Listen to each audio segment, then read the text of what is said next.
요즘 우리가 살고 있는 세상을 이렇게 대할 때에 참으로 안타까움이 그지가 없다는 생각이 듭니다. 초강대국 간의 대립 속에서 또 두 군데의 큰 전쟁이 새롭게 치러지고 있고, 또 우리가 속해 있는 이 나라에서는 정권이 교체되어서 새롭게 뭔가 질서가 만들어져 가고 있는 상황입니다. 그런데 그 전체를 살펴보면서 지금 이 땅에 인간으로서 살아가는 그 인간들이 만들어내는 그 삶의 이야기가 어떤 것일까? 그저 세상의 물결을 따라서 부유하는 인생으로 인간들이 지금 살고 있는 것이 아닐까? 바람을 따라서 이리 들어눕고 저리로 들어눕는 존재로 인간들이 살아가고 있는 것은 아닐까? 사랑에 대한 확고한 신념, 그리고 의의 승리에 대한 확고한 그 소망, 이런 것들이 지금 이 땅에 남아 있는 것일까? 지금 인간은 의도 사랑도 확신을 잃은 채 길을 잃고 방황하는 존재로서 이 지구상에서 일시 살아가고 있는 것은 아닐까 하는 생각을 가지게 됩니다. 이 같은 문제 앞에서 오늘 생각하게 되는 것은 인간은 누구인가? 나는 또한 누구인가? 하는 것에 대한 성서적인 답을 가지고 우리의 길을 살펴야 하지 않을까 하는 생각을 가지게 되는 것입니다. 성경은 천지를 지으시고 그 가운데 인간을 지어서 살게 하신 이야기가 나옵니다. 이때 만물을 지으신 그분은 특별히 인간을 지을 때 당신의 형상대로 지었다고 말씀을 하십니다. 당신의 형상이라고 하는 것은 무엇일까? 바로 하나님은 영이시라고 하는 것입니다. 그 당신의 형상으로 지음받았다고 하는 것은 인간은 영으로 지음받았다고 하는 것입니다. 성경은 이에 관하여 이야기해 주고 있습니다.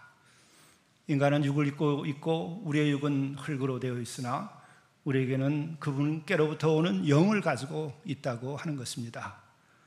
그러므로 하나님의 형상대로 지음받은 우리는 영적 존재라고 하는 것이죠. 또 한 가지는 하나님은 한 분뿐이신 유일무이하신 분이십니다. 그의 형상대로 지음받은 우리가 영적 존재로서 어떻게 존재하고 살아가게 되어 있는 것인가?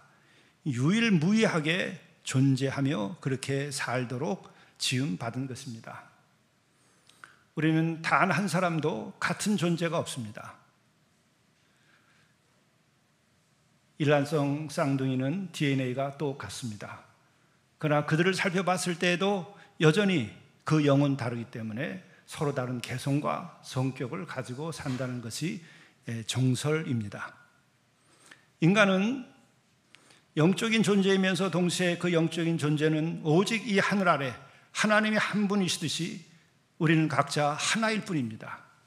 누가 누구와 섞일 수가 없는 것이고 나는 나로서 나의 인생의 꽃을 피우고 그렇게 살도록 지음받은 것입니다. 그와 같은 하나님의 존재의 양태는 영원하다는 것이죠. 마찬가지로 하나님의 형상대로 지음받은 우리는 영원합니다.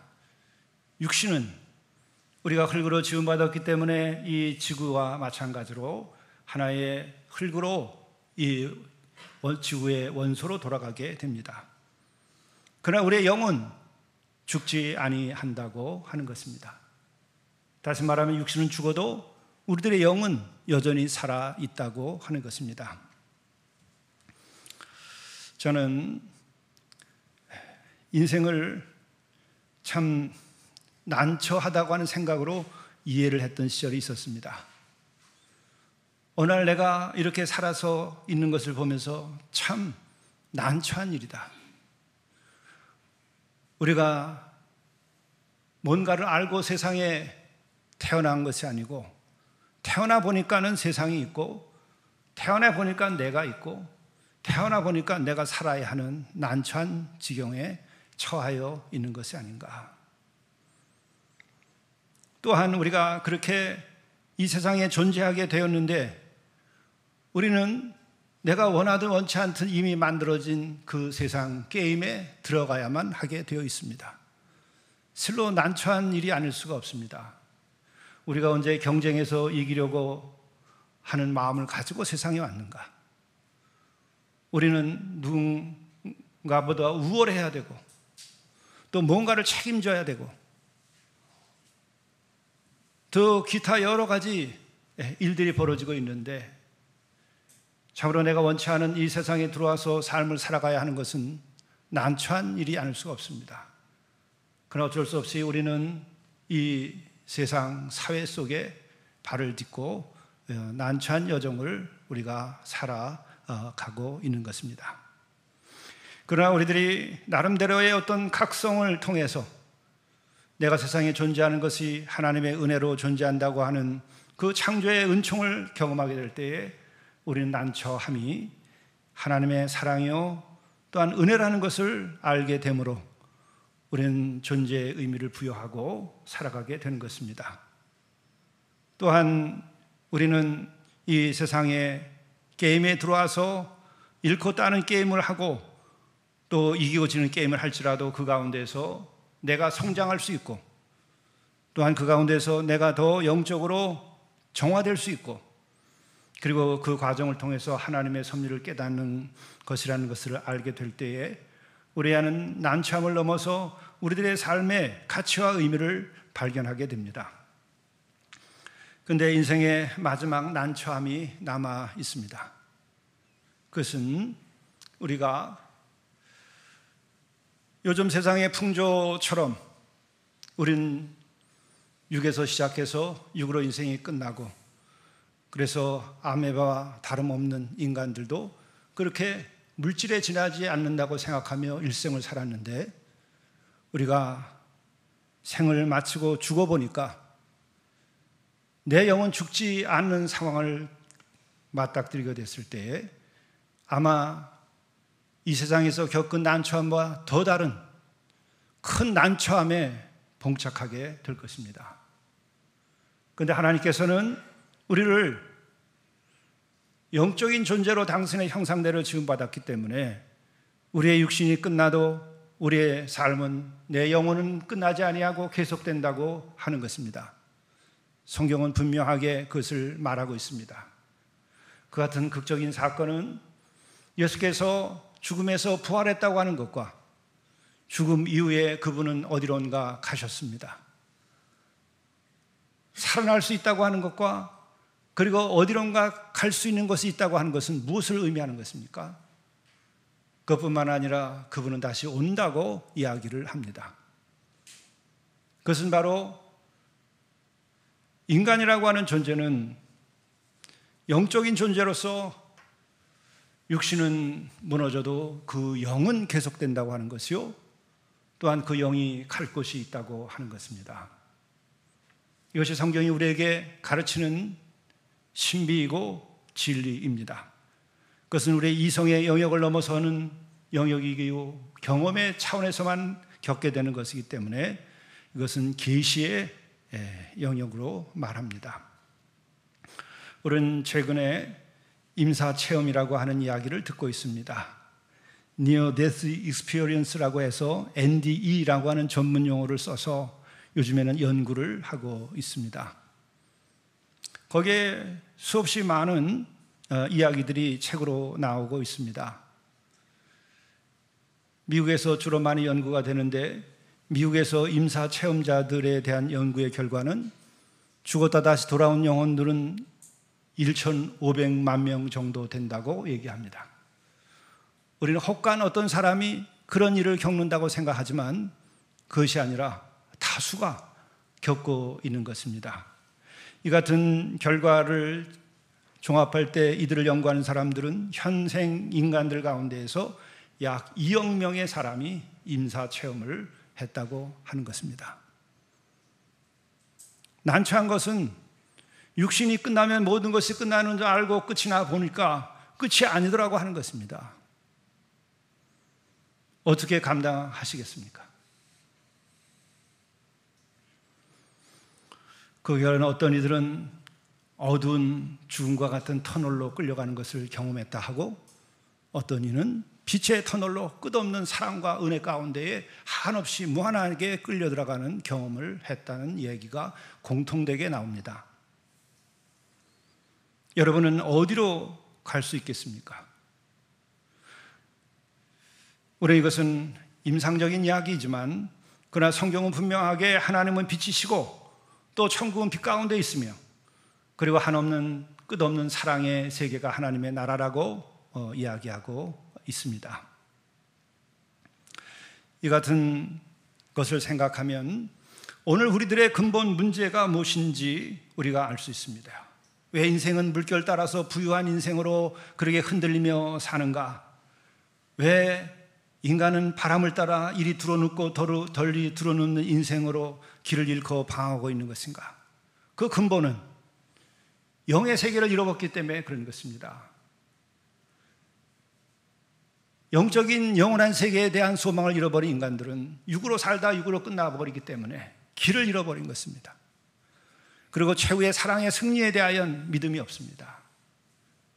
왜? 우리는 인간은 영적 존재가 아니라 육적 존재로 이해했고, 또 육적 존재 가운데에 프로이드 이후에 인간은 성적 존재로 이해해서 육신의 쾌락과 만족과 불만족에 의해서 인간이 결정된다고 믿고 지금 살아오고 있습니다. 지성인일수록 더욱 이것을 믿고 살아가는 어둠 속에 빠져 있어서 그들의 방황은 더 깊고, 그들이 만들어내는 세상은 더욱 혼란 속으로 인류를 몰아넣고 있는 것은 아닌가, 우리가 진정 생각해 봐야 됩니다.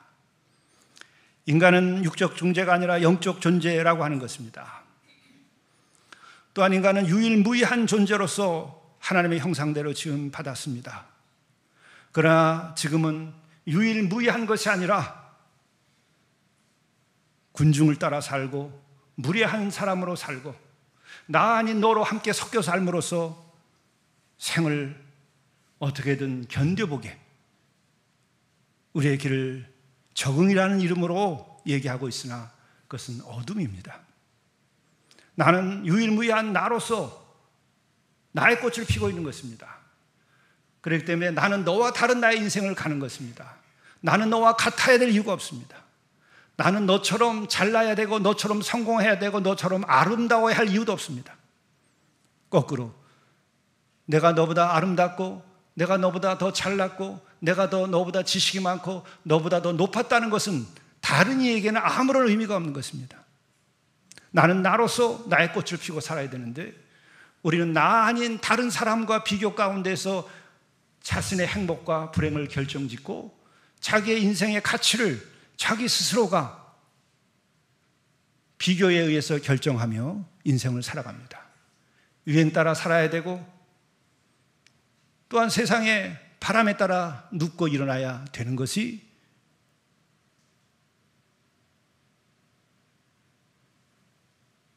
진실한 삶인 것처럼 가르치고 있습니다.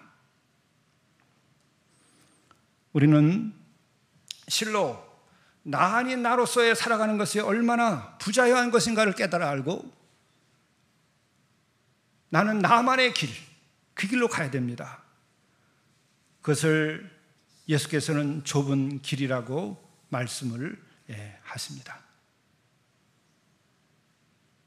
나만의 길, 주께서 나에게 원하시는 길, 참된 길, 내가 아는 그 길로 가야 하는 것입니다. 그리고 어떤 예수께서는 분명히 말씀을 하십니다. 은밀한 중에 보시는 너희 아버지께 보이라고 얘기하십니다. 세상 사람들에게 나를 보여할 이유가 없으며 또한 세상 사람들이 이 말씀을 역으로 얘기하면 나를 평가할 수 없다고 하는 것입니다. 누가 감히 나를 평가할 수 있겠습니까? 나는 나로서 유일무이하게 살아가는 것이며 동시에 나는 하나님께서 지어주신 이이기 때문에 나는 오직 하나님 앞에서 나의 영혼이 그분의 인도하심 따라서 좁은 길이면 좁은 길로, 그리고 또 그분만이 보시는 길로 가는 것이지, 세상 사람들이 나에게 칭찬을 하고 박수를 치고 혹은 그 반대를 얘기하는 것도 아무런 의미가 없는 것입니다. 우리는 그렇지 않은 삶을 살기 때문에 나 아닌 나의 인생을 살고, 또한 우리는 그렇게 세상에 의해서 부서져 가면서, 안타까운 것은 계속 들려오는 것이 젊은이들의 자살과 같은 죽음입니다. 그들의 삶이 자기 자신이 자기의 주인이 되지 못하고 세상에 적응을 하고 직업을 갖고 못 갖고 세상 사람들이 나를 인정하고 인정하지 못하는 것에 의해서 스스로의 목숨을 끊어버리는 이 같은 것은 얼만큼 육적으로 살아가고 유일무이한 존재로서 내가 나로서 사는 것이 아니라 안타깝게도 나 아닌 남으로 인생을 살도록 길들여진 아이들의 비극입니다. 그것은 인간의 어둠입니다. 우리는 인간을 되찾아야 됩니다. 우리는 영적 존재라고 하는 것입니다. 다만 육을 입었을 뿐입니다. 그리고 우리는 유일무이한 나로서 살아가도록 지음받은 존재입니다. 누구도 내 자신의 삶을 대신할 수도 없을 뿐만 아니라 그렇게 하는 것은 하나님의 뜻이 아닙니다. 또한 다른 사람들에 의해서 우리는 평가받을 수 없는 건 유일무이한 존재입니다. 오직 심판 그리고 평가는 하늘 아버지만이 평가하시는 것입니다. 그리고 또한 우리는 유한하다고 생각을 하며 허무주의를 지금 세상에 퍼뜨리고 있습니다. 그래서 모든 것을 상대화시켜버립니다. 윤리도 상대화시켜버리고 인간도 상대화시켜버리고 남성과 여성도 성도 상대화시켜버리고 다 유한한 것으로 처리해버리고 맙니다. 그 결과로 인간은 방황하고 자기 자체의 가치를 인정하지 못합니다. 자기를 무가치하게 이제 생이 끝나면 다 끝나는 것으로, 그러나 2억 명에 가까운 이 임사 체험자들의 공통점은 다 돌아와 보니까 나는 영이었고 그리고 죽지 않더라는 것입니다. 우리는 그 사례가 굉장히 많습니다. 심지어는 뇌과학자가 그 같은 것을 경험하면서 자기는 인간의 정신의 현상은 다 뇌의 현상으로 봤는데 자기가 죽고 나 보니까 자기의 육신에서 자기가 나와서 자기의 육신을 바라다보게 되고 슬퍼하는 사람을 바라다보게 되고, 그리고 또한 자기가 돌아와서 자기의 검진 결과를 자기 스스로가 찾아봅니다. 뇌파가 제로고 심장의 박동수가 제로고, 자기는 그럴 때마다 의사로서 사망 판정을 해왔는데 자기는 살아서 돌아왔습니다. 어떻게 해석할 것인가? 그래서 결국은 의사의 일을 그만두고 그는 인간은 영적 존재라고 하는 것을 말하기 위하여 새로운 길을 떠납니다. 아마 여러분들이 그 책을 읽은 분도 많이 있을 것입니다. 또 뿐만 아니라 어떤 이는 자기가 교통사고를 당하는데 자기의 영이 그 자동차에서 또 나오면서 자기의 교통사고 난 현장을 자기가 목격했다는 것입니다. 그때 그 급한 와중에 자기의 육신을 구하기 위하여 어떤 자동차에서 사람이 내려가지고 자기를 급하게 구해주더라는 겁니다. 자기의 육신을 취급해주는 그 사람을 봤는데 그 차의 번호를 알게 됐습니다. 그리고 그러나 다시 세상으로 돌아오게 돼서 그가 그 차 번호를 찾습니다. 그 차 번호를 주인을 만나보니까 자기를 도와줬던 사람입니다. 영은 우리가 지금 생각하는 세상에서 가르친 인간은 아메바에 지나지 아니하고 물질에 지나지 아니하고 쾌락을 만족받고 불만족받는 것에 의해서 결정되는 육적 존재가 아니라 영적 존재라고 하는 성경의 가르침, 창조주 하나님의 그 섭리를 얘기해 준 성경이 맞다고 하는 것입니다. 그런데 놀라운 것은 이렇게 해서 돌아온 사람들은 어떤 현상을 나타내는가? 죽었다가 다시 살아오니까 야, 내가 먹어보지 못한 거 좀 먹어보자. 그런 사람이 아무도 없습니다. 내가 가난하게 찌들게 어렵게 살았으니까 내가 좀 더 이제 한없이 돈을 좀 벌어서 살아보겠다는 사람이 아무도 없습니다. 내가 다시 돌아왔으니까 저자에게 원수를 기어코 갚고 내가 언제가 떠나야 되겠다고 마음 먹은 사람이 아무도 없습니다. 원수 졌던 사람들을 용서하고 물질과 탐욕에 살았던 그 모든 것들이 갑자기 다 자기에겐 사라져버리고 오직 사랑만이 길이라는 것을 경험했다고 하는 것입니다. 영을 잃어버린 인간들이 지금 지어내고 있는 세상이 이렇게 무서운 전쟁과 탐욕과 갈등과 그리고 거짓과 모함과 남들을 저주하는 입술로 살아가는 이 세상을 만들어 놓은 것입니다. 우리는 성경의 근본적 가르침으로 돌아가야 됩니다. 그래서 그리스도인은 그리스도인으로서 담대하게 살아야 됩니다. 왜 우리는 이렇게 약하게 바람에 따라 흔들리고 물결에 따라 두려워하고 왜 이렇게 물질에 굴복하고 살게 되는 것일까?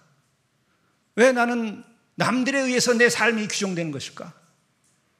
영적인 힘을 잃어버려서 그런 것입니다. 예수께서는 얘기합니다. 은밀한 중에 보시는 너의 아버지, 그를 기억하고 행하라는 것입니다. 사람들에게 보이려고 행하지 말라는 것입니다. 그 말은 다른 사람들이 나를 평가할 수 있는 자리에 있지 아니하다는 것이고 다른 사람이 내 삶을 대신할 수 있는 것이 아니라고 하는 것이고 또한 나는 그는 그고 나는 나로서 살아야 한다고 하는 것입니다. 여러분은 누구의 장단에 맞춰 살며 여러분을 바라다보고 감시하는 자들은 누구입니까? 여러분 자신이 여러분의 삶을 감시하고 여러분을 바라다봅니까? 아니면은 그 누군가 옆집 사람이든지 그 누구입니까? 저를 포함해서 목사라 할지라도 여러분들을 판단하고 여러분을 심판할 수 있는 자리에 있는 것이 아닙니다.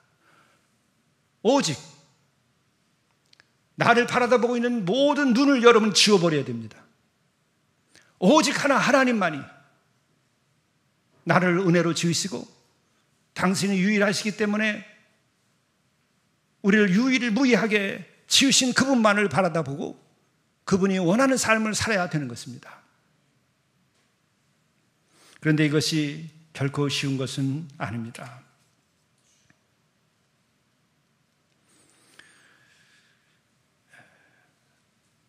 모세는 자기의 후계자 여호수아에게 그런 얘기를 합니다. 오직 강하고 극히 담대하라.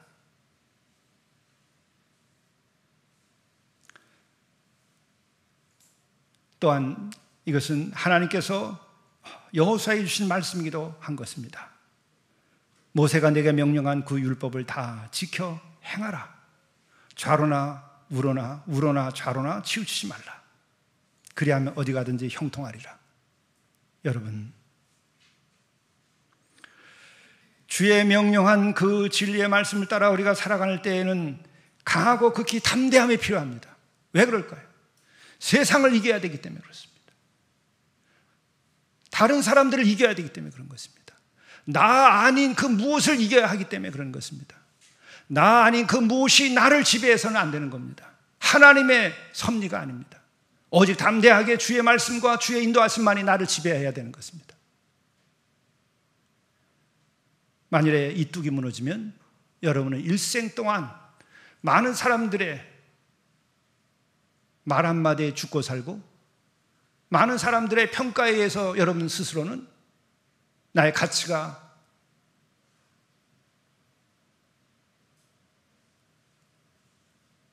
인정을 받고 못 받는 처지에 놓여서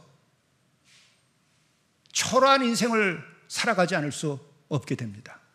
내 스스로가 그 세상의 목소리와 평가에서 자유케 되어야 됩니다. 어떻게 그것이 자유케 될 수 있을까?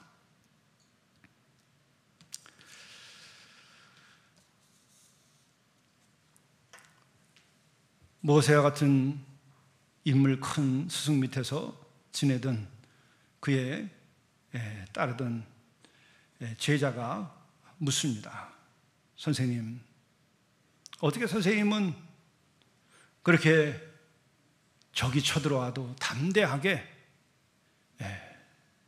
두려워하지 않고 그들을 물리칠 수 있으며 또한 많은 유혹이 있고 또 많은 사람들이 당신을 비난하는 데에도 어찌 흔들림 없이 하시는 일을 계속 하실 수 있습니까? 선생님께서는 어찌 두려워하지 않고 이렇게 모든 일을 감당하실 수 있겠습니까? 질문을 하니까 그분이 한동안 묵상을 하다가 그런 대답을 합니다. 세상의 모든 두려움보다 더 큰 두려움 앞에 서게, 최후의 심판자이신 하나님 앞에 설 때에 세상의 작은 평가와 손가락질과 사람들의 입술을 두려워하지 아니하고 오직 하나님만을 경외하고 살아가게 된다는 것입니다. 왜 우리가 이렇게 약하게 흔들리고 있는 것일까? 그것은 내 마음을 다하고 목숨을 다하고 뜻을 다해서 주 하나님을 사랑하는 그 사랑의 결여에서 나오는 것입니다.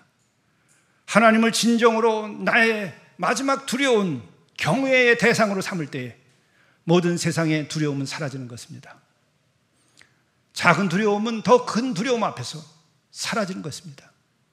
심지어 하나님이 아니더라도 죽음을 대하여 그 큰 죽음의 두려움에 대하여 내가 능히 죽으리라고 생각하면 세상의 그 어떤 두려움도 그를 이기지 못합니다. 그래서 한 영웅은 하나님을 알지 못해도 죽음을 이기기에 싸움에서 승리하는 것입니다. 큰 부사들은 자신의 목숨을 내놓고 싸우기에 큰 부사로서 승리하는 것입니다. 인간사에서 우리는 마지막 심판자, 어제 한 분뿐인 그분이라고 하는 두려움을 가지게 될 때에 세상의 크고 작은 소리와 작은 두려움들은 쓸려나가는 것입니다. 그러나 그 마지막 심판자는 나를 지으신 분이시고 그분은 나를 사랑하시는 분이시고 그분은 나를 유일무이한 한 영혼으로서 영원한 존재로 지었다고 하는 각성과 믿음이 있으면 우리는 그를 경외하며 그의 든든한 손길 아래서 이 생을 능히 이겨나가게 되는 것입니다. 영적인 삶이란 무엇인가를 다시 한번 정리를 합니다. 하나님 외에 아무도 존재하지 않는 것처럼 사는 것이 영적인 삶입니다. 그래서 오직 그분의 장단에, 그분의 노래에, 그분의 사랑에 나 자신을 맡기고 그분과 더불어 사는 것이 우리는 영적인 삶입니다. 육적인 삶이란 하나님은 계시지 않은 것처럼 그리고 나머지 모든 것이 있는 것처럼 사는 자들, 평생 근심 걱정과 불안과 부유하는 인생으로 생을 낭비하고 끝내게 될 것입니다.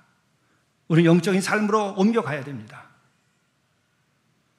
그러기 위해서 우리는 바로 하나님을 경외하는 것, 그것이 바로 하나님 외에는 아무도 존재하지 않는 것처럼 여기고 살아가는 것이 하나님 경외라고 하는 것입니다. 마음을 다하고 목숨을 다하고 뜻을 다하여 주 너희의 하나님을 사랑하라. 그 외에는 아무도 없는 것처럼 그것이 하나님에 대한 경외입니다.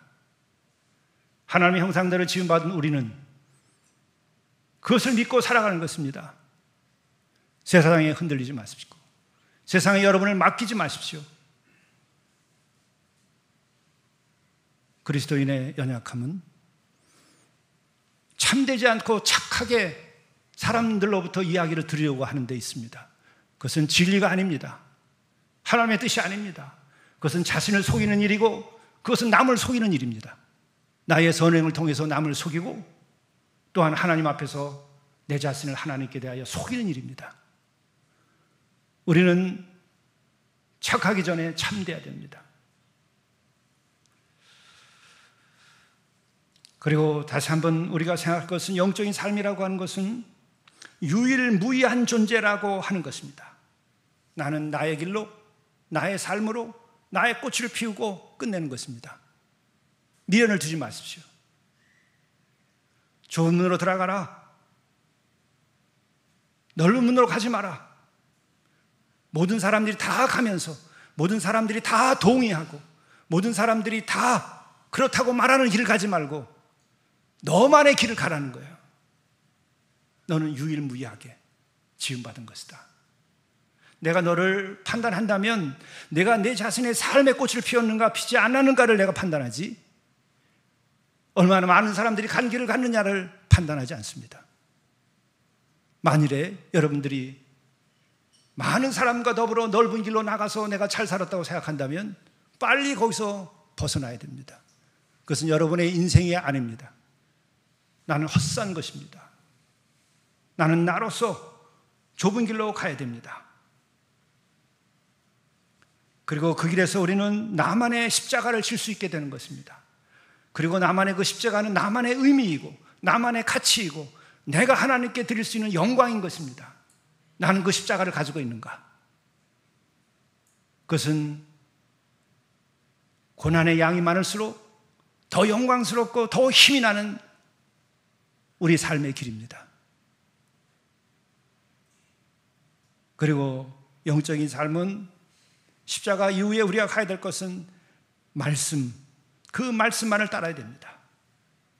오직 강하고 극히 담대하여 율법을 다 지켜 행하라. 우로나 좌로나 치우치지 말고 그리하면 어디로 가든지 형통하리라. 우리의 삶은 왜 성공해놓고도 공허합니까? 왜 우리는 많은 사람들로부터 인정을 받은 다음에도 왜 우리는 우울증이 찾아오고 왜 우리는 공허합니까? 나의 형통이 아니라 남들의 형통을 따라서 살았기 때문에 그런 것입니다. 우리는 실패했을지라도, 고난으로 끝났을지라도, 모세처럼 가나안에도 들어가지 못한 40년의 고난의 여정이었을지라도 자신의 삶이 영광스럽고 자신의 삶이 기쁘고 감격스러운 것은 나의 사명을 감당하고 나는 유일무이하게 나의 길을 갔기 때문에 그런 것입니다.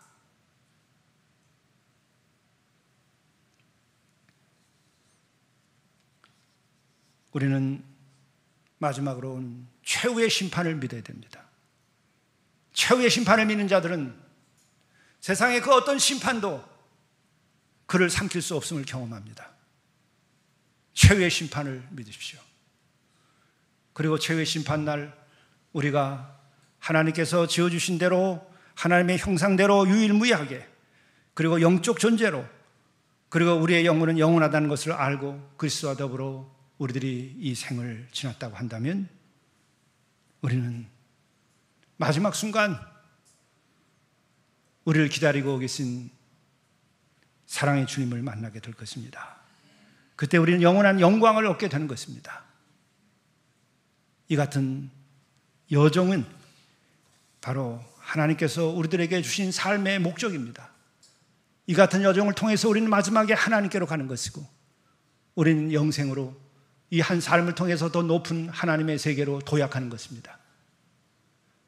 이 같은 삶을 여러분들이 이루시기를 바랍니다. 자비로우신 주여, 오늘도 주 앞에서 진실하게 서게 하시고 또 우리 자신을 스스로 살펴 내가 누구인지 알게 하시고 그래야 우리가 영적 존재로서 다시 일어서게 하시고 깨어나게 하시고 유일무이한 존재로서 나는 나로 살게 하시고 또 우리의 영은 영원하다는 것을 알고 영원하신 주님의 은혜에 따라서 이 생을 일시 탐욕을 위하여서 육신을 위하여 살지 아니하고 영으로 살아갈 수 있도록 우리의 길을 인도하시니 감사합니다.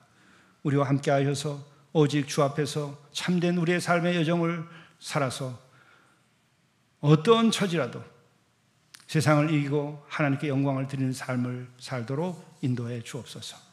예수 그리스도의 이름으로 간절히 기도드리옵나이다. 아멘.